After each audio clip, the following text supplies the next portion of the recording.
Welcome to the Saturday Morning Community Forum. This week we have a lot of ground to cover. We have a lot of information to share with you. We want to first pause and dedicate our broadcast to the mother of our president of Push for Excellence, Dr. Julianne Malveau's mother. Her name is Dr. Proteon Marie Alexandria Malveau. Dr. Proteon was a noted professor at Ole Miss. She was known for her social work. Students at Ole Miss remember her fondly. She was there during the 60s, powerful educator, a tremendous mother, and so to the Malveau family, we extend our prayers and let you know that we are with you every step of the way, and certainly God is carrying you through these difficult moments. Today in history, we remember the murder of Sandra Bland, and it just marks a litany of issues involving policing, jail systems in America. And so we remember and we thank God for the witness of Sandra Bland's mother, who has been traveling the length and breadth of this country, fighting for justice for all people in light of her daughter's death while in police custody. Also, this week in history is the anniversary of the historic hunger strike for Latino farm workers initiated by Cesar Chavez. He was one of the leading activists for farm workers in the 60s. We thank God for his witness and his work and his willingness to put his own body at risk as he fought for farm workers. On a happy note, we want to congratulate Dr. Nicole Hannah-Jones and Dr. Ta-Nehisi Coates, who both have been announced new faculty members at Howard University, a historic black college. This will shift the way that journalism is taught at Howard. It will institutionalize the journalism program in an even more effective way at Howard University, with these two powerful young journalists are now part of the faculty. Congratulations, Dr. Nicole Hannah-Jones. While others rejected and could not figure out how to give you tenure, you are now at the most prestigious African-American historical black college in America, Howard University. Well, there's several things on the Push Newswire. I know you're getting excited about getting these news briefs each and every week. Today, Reverend Jackson responded to President Biden's speech on voting rights.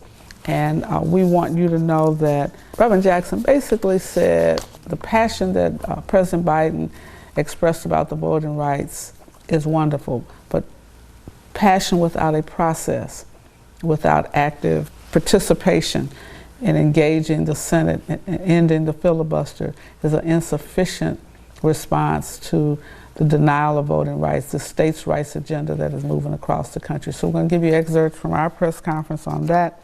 The fact is, we need passion without protection, passion speech. But passion without legal protection does not stand the test of time.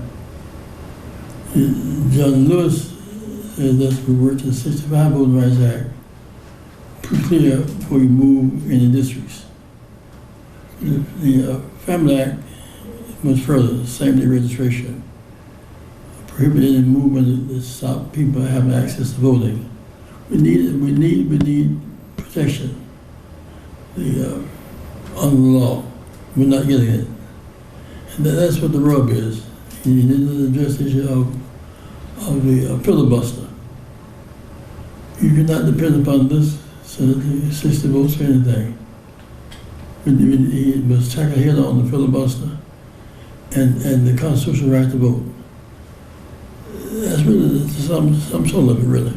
Reverend Jackson has appealed to the president on behalf of a number of civil rights organizations, civil and community activists and social justice activists, urging the president to do what is right in real time. On January 6th was an insurrection. This coming August 6th will be a moral resurrection. We must get rid of the filibuster now. The most critical part of this speech is the word filibuster was never mentioned.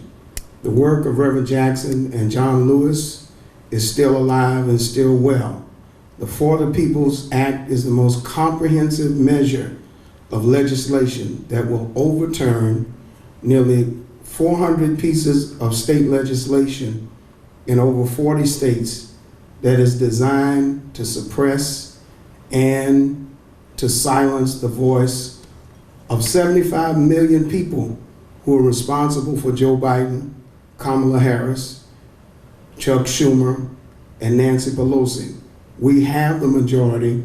There's no time like now, and we must act now and do it now to pass this legislation and return America back to the people. It is a government for the people, by the people, and we're the people where it matters most. We know we've learned from Reverend Jackson and our history. We cannot litigate our way out of this states' rights agenda. It requires federal initiative. There must be federal oversight. The federal government must pass a voting rights bill that is comprehensive and covers all of the violations that the Supreme Court upheld in its recent ruling. We therefore are calling on citizens at every age group, at every level. We're calling on our clergy, our students across America, young people. It's your time to call on your senators from wherever you are, particularly in those 11 southern states that are moving and pushing this states' rights agenda, to push your United States senator, there are 2 in every state, to pass those 2 pieces of legislation. We are going to be joining with Reverend William Barber and the Poor People's Campaign, demonstrating across this nation all summer long, fighting for the voting rights, national voting rights, 2 national voting rights pieces of legislation. Meanwhile, we are litigating in a hostile federal district court, which is the same kind of court we've had to fight in years past, where the federal district court and the United States Supreme Court has been appointed by the prior president. So their rulings are against, but in support of, a states' rights agenda. That's why we're pushing for a federal constitutionally protected right to vote now.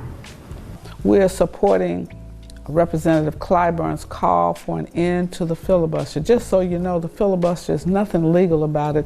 It is merely rules that the United States senators have passed. It allows them to delay the passage of legislation. They make it seem as if it's a law. It is a Senate rule that can be changed and eliminated. And so we're calling on those senators who represent us, and we're calling on you to pressure your senator to end the filibuster. It has no constitutional value, it has no legal value, and it is hampering our ability to have a constitutionally protected right to vote.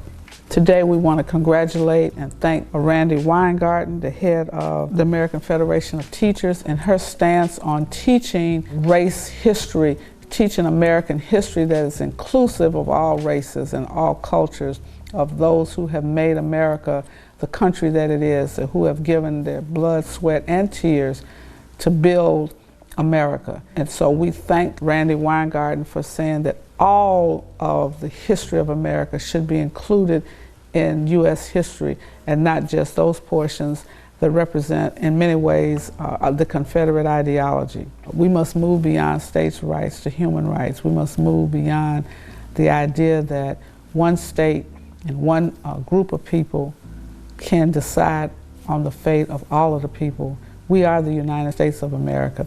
And remember, in the Declaration of Independence, we hold these truths to be self-evident, that all men are created equal and endowed with certain unalienable rights. And so we want those rights to be provided for and protected by this government. Reverend Jackson is on his way to Paris to receive the highest French award given to any civilian. We're excited. There's a whole delegation with him. You're going to see clips of them as they land in France.